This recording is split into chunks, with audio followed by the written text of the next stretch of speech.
ନମସ୍କାର ବନ୍ଧୁଗଣ, ଭଗବାନଙ୍କ ପାଖରେ ମୋର ପ୍ରାର୍ଥନା ଆଜିର ଦିନଟି ଆପଣମାନଙ୍କ ପାଇଁ ଶୁଭଦାୟକ ହେଉ। ଜୟ ଜଗନ୍ନାଥ। ଶୁଭ ସକାଳ। ବନ୍ଧୁମାନେ, ଆଜିର ମଣିଷ ସବୁବେଳେ ଚାହେଁ ମୁଁ ଏବଂ ମୋ ପରିବାର ସବୁବେଳେ ଖୁସି, ଶାନ୍ତି ଓ ସୁଖରେ ରୁହନ୍ତୁ।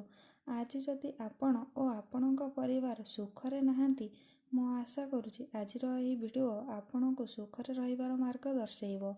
ବନ୍ଧୁମାନେ, ଆମେ ନିଜେ ଚାହିଁଲେ ହିଁ ନିଜେ ସୁଖରେ ରହିପାରିବା। ଏଥିପାଇଁ ଆମକୁ କାହାର ଆବଶ୍ୟକ ନାହିଁ। ସେଥିପାଇଁ ଆମକୁ 5ଟି କର୍ମ କରିବାକୁ ପଡ଼ିବ। ସେହି 5ଟି କର୍ମ କ'ଣ? ଆସନ୍ତୁ ଜାଣିବା। ପ୍ରଥମେ ବ୍ରାହ୍ମ ମୁହୂର୍ତ୍ତ। ବ୍ରାହ୍ମ ମୁହୂର୍ତ୍ତ ଅର୍ଥାତ୍ ସୂର୍ଯ୍ୟ ଉଦୟ ହେବାର ଠିକ୍ 1 ଘଣ୍ଟା ପୂର୍ବ ସମୟକୁ ବ୍ରାହ୍ମ ମୁହୂର୍ତ୍ତ କୁହାଯାଏ। ବ୍ରାହ୍ମ ମୁହୂର୍ତ୍ତ ସମୟରେ ଯିଏ ଶଯ୍ୟା ତ୍ୟାଗ କରେ ସିଏ ସୁଖରେ କାଳଯାପନ କରେ ଓ ବ୍ରାହ୍ମ ମୁହୂର୍ତ୍ତ ପରେ ଯିଏ ଶଯ୍ୟା ତ୍ୟାଗ କରେ ସିଏ ଦୁଃଖରେ କାଳଯାପନ କରେ। ଅର୍ଥାତ୍ ଶାସ୍ତ୍ର ମତରେ କୁହାଯାଇଛି କି କେଶବଃ କୁଣ୍ଡରୀକାକ୍ଷ ମାଧବ ମଧୁସୂଦନଃ ଚତ୍ୱାରି ମାନି ନ ମାନି ପାତ୍ରୋତ୍ଥାୟ ଯ ପଠତେ ଅଚଳାଂ ଶ୍ରିୟମପ୍ନୋତି ବିଷ୍ଣୁଲୋକଂ ସ ଗଚ୍ଛତି। ଅର୍ଥାତ୍ ବ୍ରାହ୍ମ ମୁହୂର୍ତ୍ତ ଅର୍ଥାତ୍ ସୂର୍ଯ୍ୟ ଉଦୟ ପୂର୍ବରୁ ରାତି 2 ଘଡ଼ିଥିବା ସମୟରେ ଯିଏ ଶଯ୍ୟା ତ୍ୟାଗ କରି ମୁହଁ ହାତ ଧୋଇ ନିତ୍ୟକର୍ମ ସାରି ପବିତ୍ର ହୋଇ କେଶବ, ପୁଣ୍ଡରୀକାକ୍ଷ, ମାଧବ ଓ ମଧୁସୂଦନ ଏହି 4 ନାମ ଯେଉଁ ଲୋକ ଜପ କରେ ସିଏ ଅଚଳାଚଳ ସମ୍ପତ୍ତି ପାଇଥାଏ ଓ ମୃତ୍ୟୁ ପରେ ବିଷ୍ଣୁ ଲୋକ ପ୍ରାପ୍ତ ହୁଏ।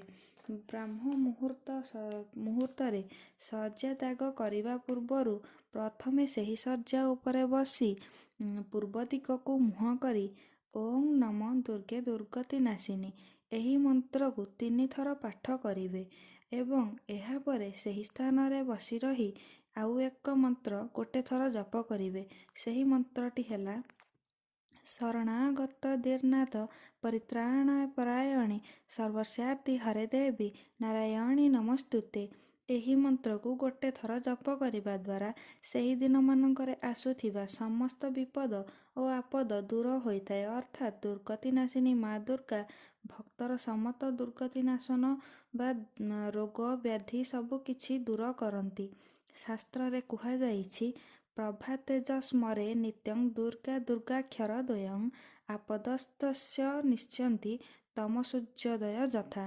ଏହାର ଅର୍ଥ ପ୍ରଭାତ କାଳ ସମୟରେ ଯିଏ ଶଯ୍ୟାରେ ବସି ବା ସେହି ଯେଉଁ ବ୍ରାହ୍ମ ମୁହୂର୍ତ୍ତରେ ଉଠିବା ପରେ ସେହି ଶଯ୍ୟାରେ ବସି ରହି ନିଦ ଭାଙ୍ଗିବା ମାତ୍ରେ ଦୁର୍ଗା ଦୁର୍ଗା ଦୁର୍ଗା ଏହି 2 ଅକ୍ଷରର ନାମକୁ ଯେଉଁ ଲୋକ 3 ଥର ଜପ କରେ ସେହି ଭକ୍ତର ସମସ୍ତ ଦୁଃଖ ଶୋକ ଓ ସମସ୍ତ ବିପଦ ଆପଦ ଅଚିରେ ଦୂର ହୋଇଯାଏ। ଯେପରି ସୂର୍ଯ୍ୟ ଉଦୟ ହେବା ମାତ୍ରକେ ଘୋର ଅନ୍ଧକାର ରାତିକୁ ଦୂର କରି ପୃଥିବୀକୁ ଆଲୋକିତ କରିଥାଏ। ଏହାପରେ ଶଯ୍ୟା ଉପରେ ବସି ରହି ଆପଣଙ୍କର 2 ହାତ ପାପୁଲିକୁ ଚାହିଁ ନିମ୍ନ ମନ୍ତ୍ର ପାଠ କରିବ।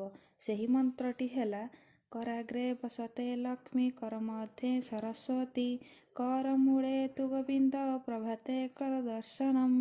ଏହାର ଅର୍ଥ ହସ୍ତର ଅଗ୍ରଭାଗରେ ଲକ୍ଷ୍ମୀ ଏବଂ ମଧ୍ୟଭାଗରେ ସରସ୍ୱତୀ ଓ କର ମୂଳରେ ବ୍ରହ୍ମା ଅବସ୍ଥାନ କରିଛନ୍ତି ବା କର ମୂଳରେ ଗୋବିନ୍ଦ ମଧ୍ୟ ଅବସ୍ଥାନ କରିଛନ୍ତି। ପ୍ରଭାତ କାଳରେ ଆମର ପାପୁଲି ଦ୍ୱୟ ଦର୍ଶନ କରି ମୋର ଆଜି ଦିନର ସର୍ବମଙ୍ଗଳ ହେଉ ଓ ସମସ୍ତ ଅନିଷ୍ଟ ଦୂର ହେଉ ବୋଲି ପ୍ରାର୍ଥନା କରିବା। ଏହାଦ୍ୱାରା ଏହିସବୁ ମନ୍ତ୍ର ଜପ କରି ସାରିବା ପରେ ଆପଣ ଶଯ୍ୟା ତ୍ୟାଗ କରି ଭୂମିରେ ପାଦ ରଖିବେ। ଆଜି ଯଦି ଏହି ଭିଡ଼ିଓଟି ଆପଣମାନଙ୍କ ପାଇଁ ଲାଭଦାୟକ ହେଇଥାଏ ତାହେଲେ ଭିଡ଼ିଓଟିକୁ ଲାଇକ୍ ଓ ଚ୍ୟାନେଲକୁ ସବସ୍କ୍ରାଇବ୍ ନିଶ୍ଚିନ୍ତ କରିବେ। ଆଜି ପାଇଁ ରହିଲି ନମସ୍କାର। ପୁଣି ଏକ ନୂଆ ଭିଡ଼ିଓ ଆପଣଙ୍କ ପାଖକୁ ନେଇ ଆସିବି।